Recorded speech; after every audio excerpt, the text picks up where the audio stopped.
This channel does not promote any violent, harmful, or illegal activities. All content provided by this channel is meant for an educational purpose only.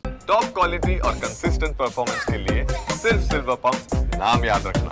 গত কয়েকদিনের টানা বৃষ্টি আর সেই বৃষ্টির কারণ দেখিয়ে দ্রুত হারে বাড়তে শুরু করেছে বাঁকুড়া জেলার প্রতিটি বাজারের সবজির দর। এই মুহূর্তে যে সবজির দর রয়েছে তা গত কয়েকদিন আগের দরের তুলনায় প্রায় দ্বিগুণ, অন্তত তেমনটাই বলছেন ক্রেতা থেকে ব্যবসায়ী সাধারণ মানুষ। কিন্তু কৃষি দপ্তর যেটা জানাচ্ছে যে গত কয়েকদিনের যে বৃষ্টি, সেই বৃষ্টিতে সেভাবে ক্ষতি হয়নি বাঁকুড়া জেলার সবজি চাষ। তাহলে কেন এতটা দর বৃদ্ধি হচ্ছে? তাহলে কি কোথাও আড়তদাররা তাদের মজুত করে সবজি মজুত করে রেখে এই কালোবাজারি করার চেষ্টা করছেন বেশি লাভের আশায়?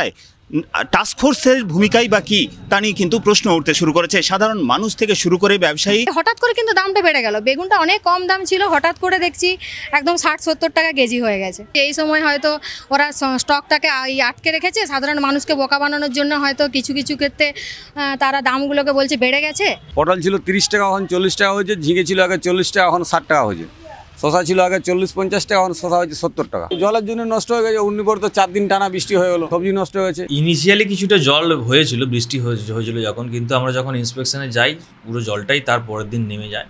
এবং যে বিশেষ কিছু ক্ষতি হয়েছে সেরকমভাবে আমাদের এখনও পর্যন্ত সেই ক্ষতি যে আমাদের প্যারামিটার রয়েছে সেখানে আমাদের মোটামুটি দেখা যাচ্ছে যে এখনও পর্যন্ত ক্ষতিগ্রস্ত সেরকমভাবে হয়নি।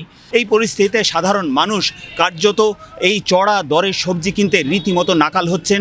প্রত্যেকটি গৃহস্থের যে মাসিক বাজেট, সেই মাসিক বাজেটে কোথাও চাপ পড়ছে। এই পরিস্থিতি থেকে কিভাবে মুক্তি মিলবে সেই উপায়ই খুঁজছেন সাধারণ মানুষ। বাঁকুড়া থেকে ক্যামেরায় বুধন কর্মকারের সঙ্গে হীরক মুখার্জি, TV9 বাংলা।